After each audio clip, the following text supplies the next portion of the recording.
So let us start with the next topic in this chapter, that is oscillations. तो चलो oscillations के अंदर हमने कल अलग अलग situations देखे थे जिसके अंदर किस तरह से period of oscillation find किया जाता है, तो वो हमने स्टडी किया था.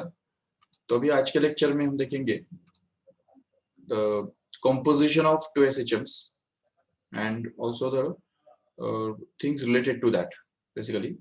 So the composition of two SHMs, मतलब दो SHMs जब एक ही पार्टिकल के ऊपर अप्लाई होते हैं तो उस केस में उस पार्टिकल का जो बिहेवियर है तो वो हमको अभी समझना है.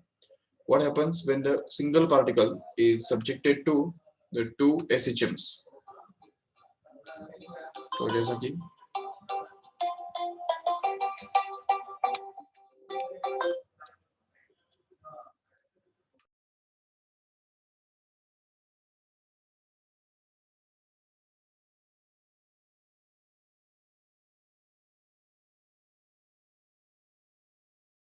let us see.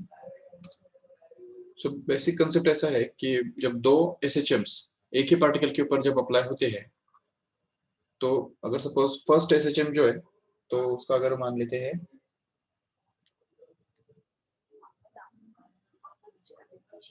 First SHM का जो इक्वेशन है वो अगर मान लेते हैं A1 sin omega t plus alpha 1. Okay,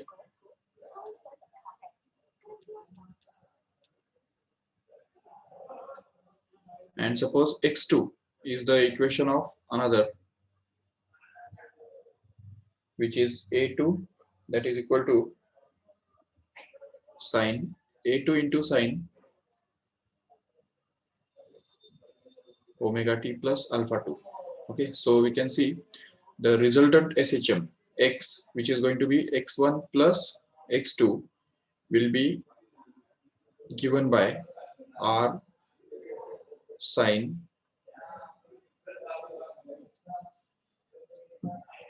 hello hello हाँ sir.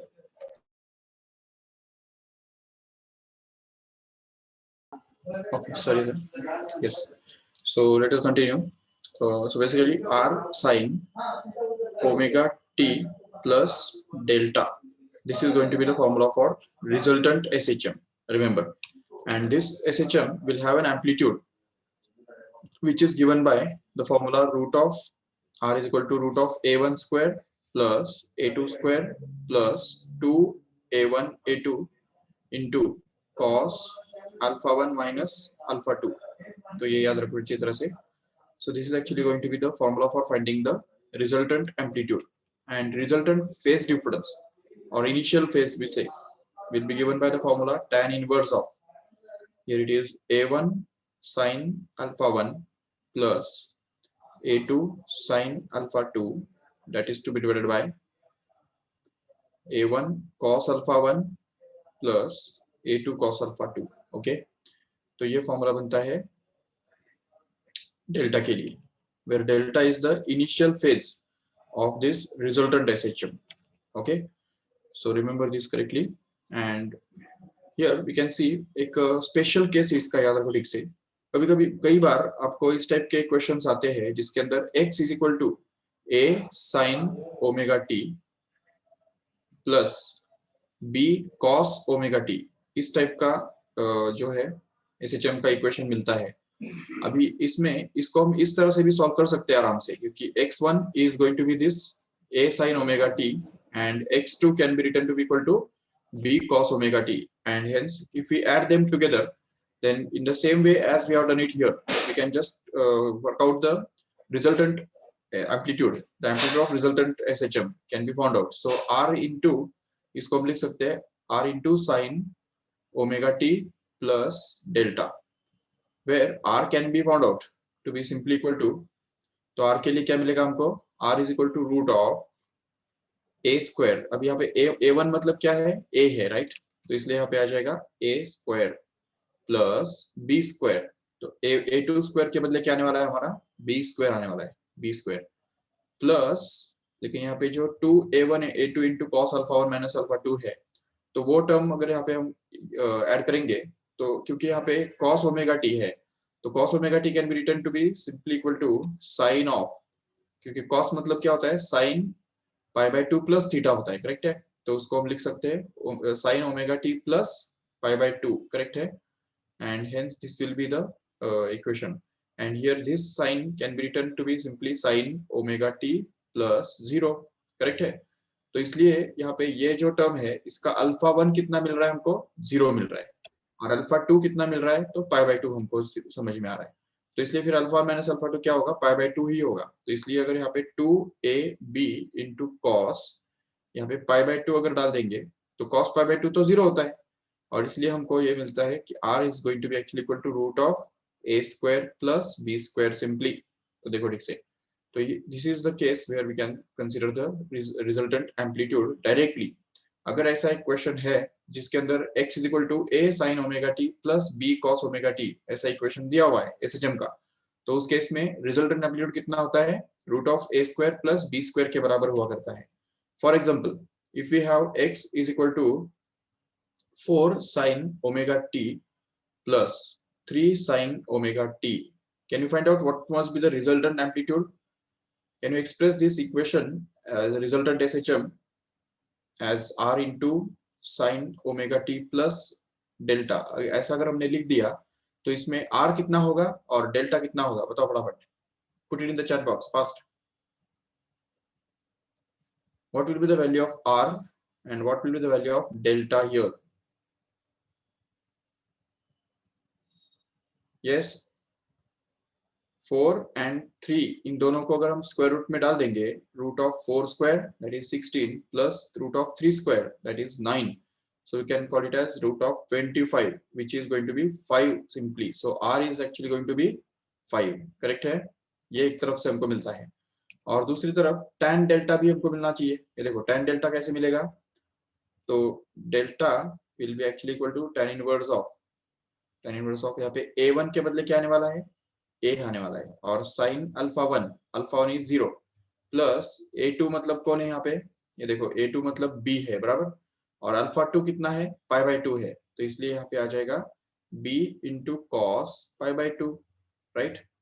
And this whole thing is to be divided by a into sine sorry cos alpha 1 which is 0 plus here b into cos of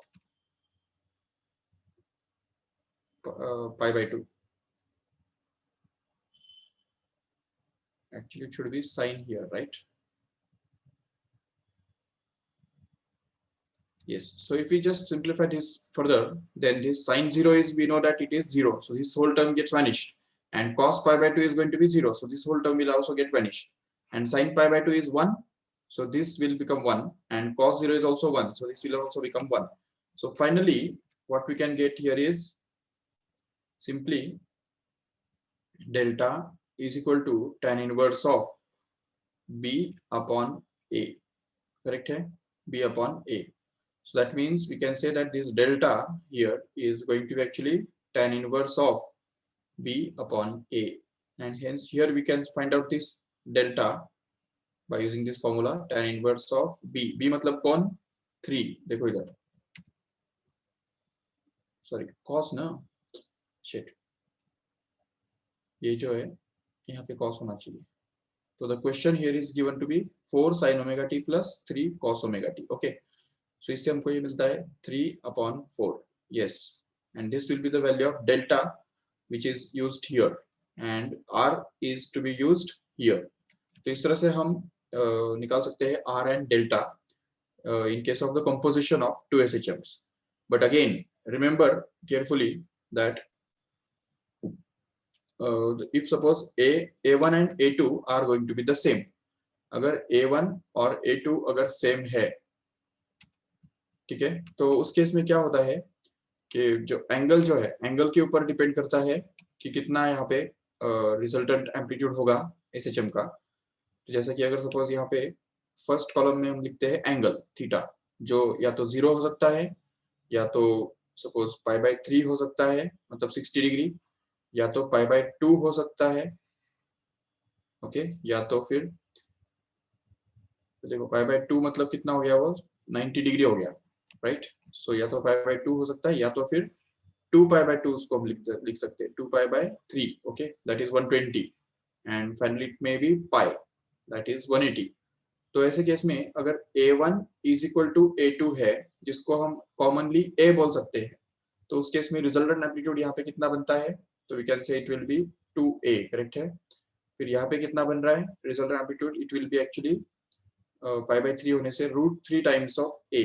we can just calculate this by using the formula, and if this amplitude resultant amplitude when the angle is pi by 2, then it will be √2 times of a, and here 2 pi by 3 के लिए क्या होगा, r will be actually equal to simply a, and finally pi अगर angle होगा तो उस case में 0 बनेगा, तो ये बात याद रखो ठीक से। And also if we see this theta angle जो है, एंगल अगर इन सब में से अगर कुछ और अगर एंगल है, कोई दूसरा ही एंगल अगर हमारे पास है, तो उस केस में जो हमारे पास ये मिलता है रिजल्टेंट एम्पलीट्यूड, उसके लिए ये फॉर्मूला बनता है 2a sin theta by 2। Yes, remember this formula correctly. And ये जो सारे जो एम्पलीट्यूड्स हमको मिल रहे हैं वो इसी फॉर्मूला से मिल रहे हैं, वो भी हम चेक कर सकते हैं। और ये फॉर्मूला कहाँ से मिलता है, तो एक्चुअली हमने अभी भी जो देखा था formula, √a1 square plus a2 square plus 2a1 a2 into cos α1 minus α2, correct है।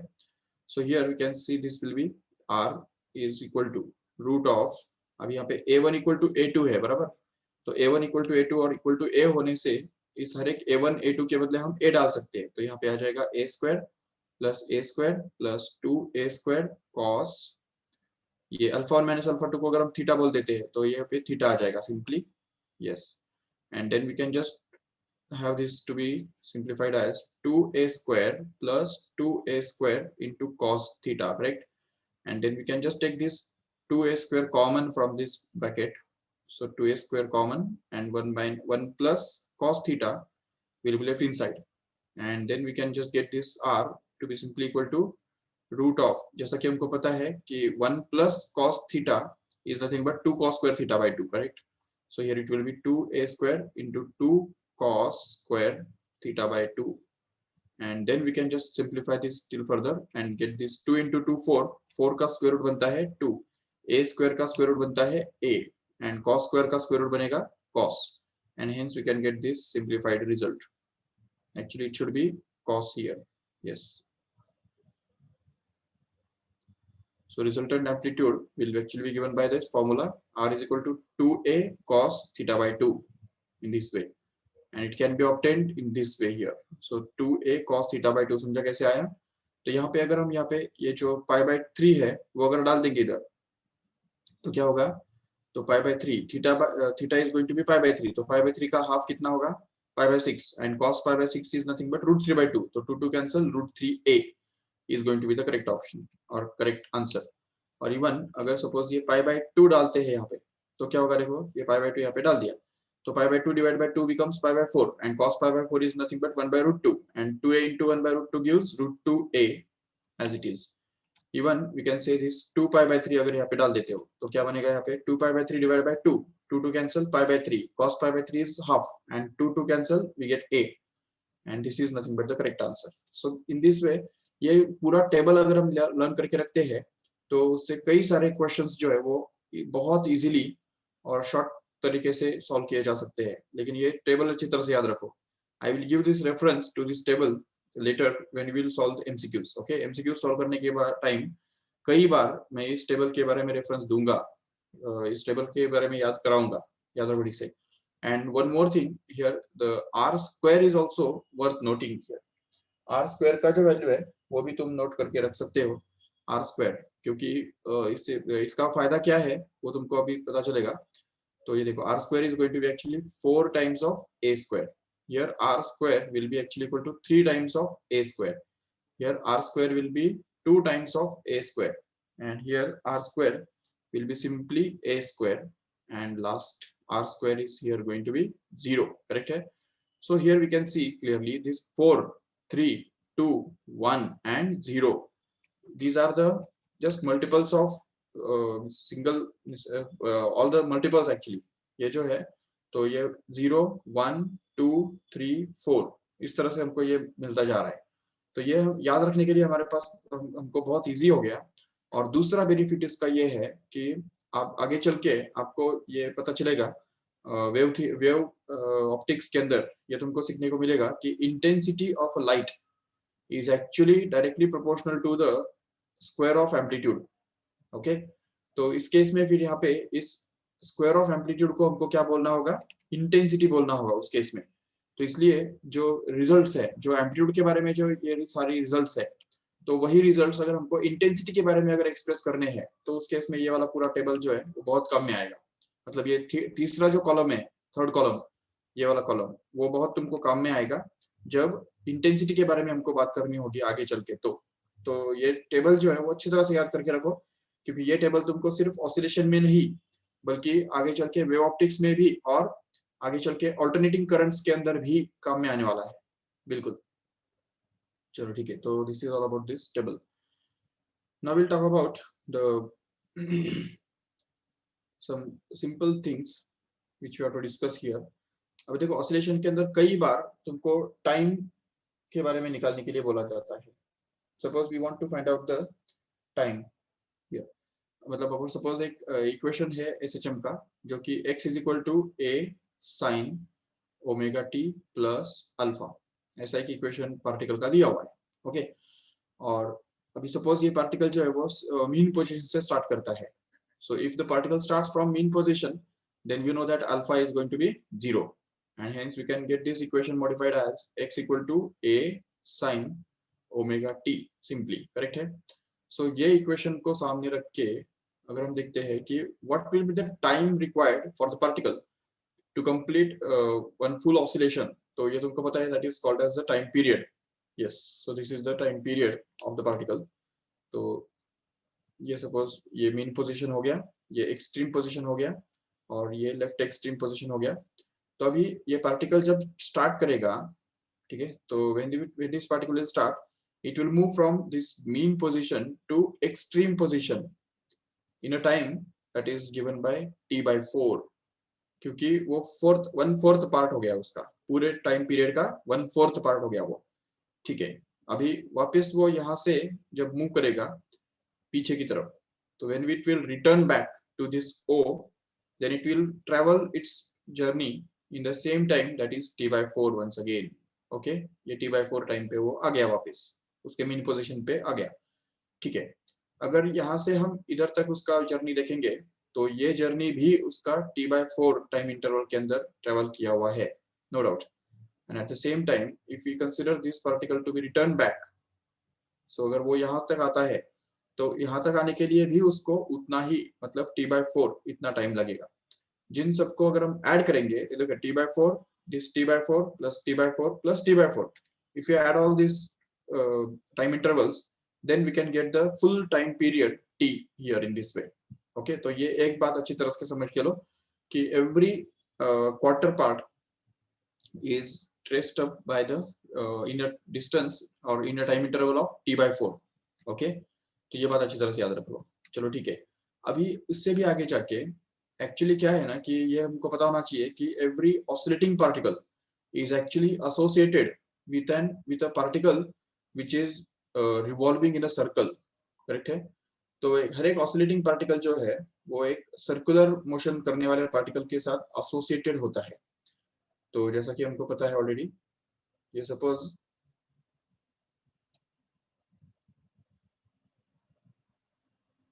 ये सर्कुलर मोशन है और मान लो कि ये ऑसिलेटरी मोशन परफॉर्म हो रहा है इस डायमीटर के along. Okay so there is a particle which is performing oscillatory motion along the diameter of this circle, right? And at the same time there is another particle which is performing circular motion, uniform circular motion along the circumference of this circle. okay तो अभी देखो yes, अगर यहाँ पे हम देखते हैं तो एक पार्टिकल यहाँ से जब स्टार्ट करेगा तो ये सर्कुलर मोशन वाला जो पार्टिकल है तो वो यहाँ पे रहेगा उस समय। ये देखो when the particle in oscillation will start from mean position here then at that time the circular motion वाला particle कहाँ पे रहेगा, यहाँ पे रहेगा, नीचे बिल्कुल, yes. And when this particle will move from this point to this point here, then the particle in circular motion will just move from this point to this point here. Okay. And इससे भी आगे जाके हम ये देख सकते हैं कि जैसे ये particle return आता है इस तरफ, तो ये circular motion वाला particle जो है वो ऊपर निकल जाएगा, and it will reach up to this highest point here at the highest point of the circular motion. Again, when this oscillatory particle will just move from this point to this point here, the circular motion particle will just reach to this point here. And finally, when this oscillatory particle will move this to this point here, then at that time, the circular motion particle will just move from this point to this point and complete a circle. So whenever the particle in SHM completes an oscillation, the particle in UCM completes a SHM. तो ये हमको अच्छी तरह समझना है. But we can see when this particle will start from mean position. तो अगर mean position से अगर ये particle start करता है, तो ये जो angle है, तो वो हम mean positions के साथ नोट करेंगे, मेजर करेंगे. तो अगर सपोज हमने ये एंगल जो है वो मीन पोजीशन के साथ अगर मेजर किया, तो ये सपोज मीन पोजीशन और ये सपोज एक वर्टिकल लाइन जो वाई एक्सिस भी कहला सकता है, जिसको हम वाई एक्सिस बोल सकते हैं. तो अभी इसमें देखो कि अगर ये पार्टिकल हमने यहाँ से स्टार्ट कराया, तो जैसे ये पार्टिकल यहाँ से सपोज यहाँ तक आ जाता है, ठीक है, इस पॉइंट तक आ जाता है, पी पॉइंट उसको हम बोल सकते हैं, तो उस केस में उसका जो एंगल बनेगा, ये देखो ये angle, so this angle will actually be called as omega t. Remember, because omega is the angular velocity of the particle and t is the time, and hence that angle covered in time t with an angular velocity omega t will be actually omega t. Okay, and this omega t may be pi by 2, maybe pi by pi, or maybe 3 pi by 2, or it may be 2 pi, or it may be anything between that. सो इस तरह से जैसे जैसे ये आगे बढ़ेगा particle, तो उसका एंगल जो है तो वो बढ़ता जाएगा बिल्कुल. And because of that the particle in SHM will always be at the foot of perpendicular drawn from this particle in SHM. okay, the particle in UCM, remember. तो जो पार्टिकल UCM के अंदर जो होता है उसके फुट ऑफ परपेंडिकुलर पे हमेशा ये पार्टिकल रहेगा, ठीक है, ये SHM वाला पार्टिकल रहेगा. अगर वो यहाँ पे चला जाता है तो उसके फुट ऑफ परपेंडिकुलर मतलब यहाँ पे रहेगा वो पार्टिकल. यहाँ पे अगर वो चला जाता है तो इसके फुट ऑफ परपेंडिकुलर मतलब यहाँ पे रहेगा वो, इस तरह से. तो as the particle in UCM goes on performing uniform circular motion along the circumference of this circle like this, we can see clearly that the particle in SHM will perform to and fro motion, that is simple harmonic motion along the diameter here in this way of the circle. okay, तो ये बात हमको अच्छी तरह से समझनी है. और इसकी वजह से क्या होता है कि एंगल जो है तो वो एंगल के साथ लीनियर रिलेशनशिप होता है, बट ये डिस्टेंसेस जो है वो डिस्टेंसेस लीनियर रिलेशनशिप सेटिस्फाई नहीं करते हैं. और इसी रीजन की वजह से क्या होता है, यस, तो यहाँ पे ये पार्टिकल जो है it takes unequal distances in equal intervals of time. Remember, तो इस पार्टिकल के द्वारा जो डिस्टेंसेस ट्रेवल होते हैं तो वो इक्वल इंटरवल्स के अंदर होते हुए भी अनइक्वल होते हैं.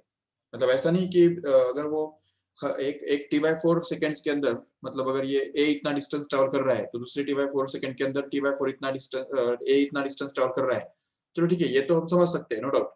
लेकिन अगर उससे भी आगे जाके यहाँ पे अगर इसको हमने एक 2 पार्ट्स में अगर डिवाइड कर दिया, ये देखो, ये सपोज पूरा ये लाइन है और इसको अगर हम सपोज 2 पार्ट्स में डिवाइड कर देते हैं, मतलब एम्पलीट्यूड को ही अगर हमने 2 पार्ट्स में डिवाइड कर दिया, देखो ठीक से, ये सपोज ये a/2 ऐसा बोल दिया, और यहाँ पे भी सपोज a/2 है सपोज, ठीक है, -a/2 उसको बोल सकते हैं, चलो ठीक है. अभी ऐसा नहीं है कि ये t/4 को अगर हम और आधा अगर और 2 से डिवाइड करेंगे तो t/8 मिलेगा, और t/8 डिस्टेंस के t/8 टाइम के अंदर ये यहाँ से यहाँ तक आ जाएगा, और t/8 के अंदर वो यहाँ से यहाँ तक आ जाएगा. नहीं, ये बिल्कुल नहीं है. ऐसे याद रखो ठीक से कि ये डिस्टेंसेस जो है, डिस्टेंस और टाइम, ये दोनों प्रोपोर्शन में नहीं है. They are related by this equation actually, x = a sin omega t. इस इक्वेशन के साथ वो रिलेटेड है, जिसकी वजह से हम यहाँ पे देख सकते हैं कि अगर हम ठीक से इसको डिवाइड करना चाहते हैं तो ये जो डिस्टेंस है वो हमको a/√2 लेना पड़ेगा. a/√2 क्यों? क्योंकि 1/√2 is the value of sin 45 and 45 is actually half of 90 which is the phase angle of this point here. A point का phase angle कितना है 90 डिग्री और we can say pi/2 radian and his O mean position का phase angle कितना है 0 degree. तो इन दोनों के बीच में क्या आता है 45 आता है exactly. और इसलिए 45 का जो साइन है वो अगर देखो ठीक से तो वो बनता है 1/√2 और इसलिए हमको एंगल को 2 से डिवाइड करना है. तो एंगल को अगर दो पार्ट्स में डिवाइड करते हैं इक्वल पार्ट्स में डिवाइड करते हैं तो हमको उससे जो डिस्टेंस का इंटरवल मिलता है तो वो इक्वल टाइम इंटरवल्स के अंदर प्लेस किया जाता है मतलब ट्रेवल किया जाता है. For example if we see carefully then the particle will travel from this point O to this point midway between O and A in a time interval of t/8. Remember this time interval will be given by t/8. Okay, and at the same time इससे आगे मतलब यहाँ से इस point से आगे A तक जो है ये जो पार्टिकल है वो फिर से t/8 इतने टाइम इंटरवल के अंदर चला जाएगा. तो देखो ठीक से t/8 दोनों टाइम इंटरवल सेम है लेकिन डिस्टेंस सेम है क्या बिल्कुल नहीं. देखो यहाँ पे ये जो डिस्टेंस है तो ये अलग है और ये डिस्टेंस जरूर अलग होगा क्योंकि देखो ये टोटल डिस्टेंस जो है वो a रहने वाला है. तो a का आधा नहीं है ये तो ये बल्कि a का 1/√2 टाइम्स है. तो 1/√2 टाइम्स मतलब कितना होता है पता है तुमको 1/√2 टाइम्स मतलब ये ऑलमोस्ट 0.7 के बराबर हो गया. 0.7 टाइम्स ऑफ a हो गया मतलब 70% हो गया ऑलमोस्ट. तो first 70% distance will be covered by the particle in the time of t/8 seconds and remaining 30% distance here will be covered in the time t/8. ठीक है तो टाइम सेम है लेकिन डिस्टेंसेस जो है तो यहाँ पे पहला जो डिस्टेंस है वो 70% है और उसके आगे का जो डिस्टेंस है वो 30% है ऑलमोस्ट. ओके तो ये हमको याद रखना है ठीक से. ठीक है और in the same way while returning back the particle will cover the same distances in the intervals of time. तो अगर रिटर्न आते हैं तो रिटर्न आने के टाइम ये डिस्टेंस कितने टाइम के अंदर ट्रेवल किया जाएगा जरूर फिर से t/8 इतने टाइम इंटरवल के अंदर ट्रेवल किया जाएगा. और इससे आगे का जो ये डिस्टेंस है यहाँ तक का तो वो फिर से t/8 इतने ही डिस्टेंस में ट्रेवल किया जाएगा. तो ये बात याद रख ठीक से. So this distance will be again t/8 we can see clearly. At the same time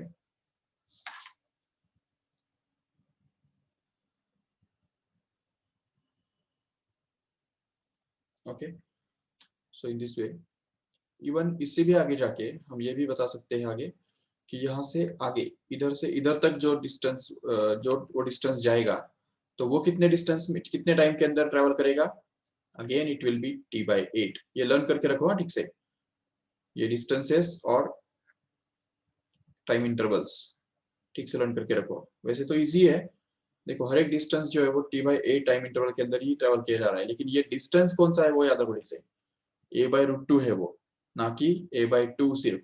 okay and while returning back again here it will travel the same distance in t/8 time again and even इससे भी आगे जाके यहाँ पे यहाँ से लेके यहाँ तक का जो डिस्टेंस है वो फिर से t/8 इतने टाइम इंटरवल के अंदर ही वो ट्रेवल करेगा. तो ये डायग्राम जो है वो बिल्कुल दिमाग में छाप लो बिल्कुल दिमाग में उतार लो. तो इसमें a/√2 और a/√2 ऐसे दो पार्ट्स में हमने इस पूरे को डिवाइड किया है. It is not the half actually. Again and again I am repeating here that this point is not the midpoint of this whole OA here. ये कोई OA का midpoint नहीं है. ये जो point है it is dividing this OA in the 70% is to 30% part. Okay, उसके left side वाला पार्ट कितना है 70% है और राइट साइड वाला पार्ट कितना है सिर्फ 30% है. तो ये इसमें अच्छी तरह याद रखना है. चलो उससे भी आगे जाके अच्छा ये जो बात है ये बात यूज करके आपको बहुत सारे एमसीक्यूज जो है वो बहुत सिंपल तरीके से सॉल्व करने आ जाएंगे. तो just remember this correctly we will refer to this in MCQs. जब एमसीक्यू सॉल्व करेंगे तभी मैं ये इसका भी रेफरेंस दूंगा जरूर. तो ये बात हमको याद रखनी है. उसके बाद आगे चल के ये याद रखो सेम जो पाथ है एसएचएम का उसको हम अभी और ज्यादा पार्ट्स में डिवाइड करने वाले हैं. this is the right extreme, this is the left extreme point, and we divide this in 3 equal parts, not equal parts but 3 parts like this. So this is a by 2 here. देखो ठीक से यहाँ पे ये a by 2 point बनता है। करते हैं हम ये थोड़ा सा लंबा ड्रॉ करते हैं क्योंकि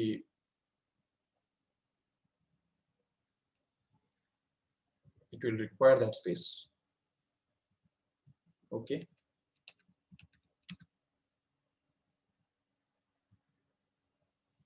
yes, so we can talk about this as a midpoint O. This will be the extreme right extreme point, that is A, and this will be actually the left extreme point, which is denoted by B. Okay, so here we can just denote this point by a by 2 here. Okay, a by 2 मतलब ये distance कितना है, a by 2 है.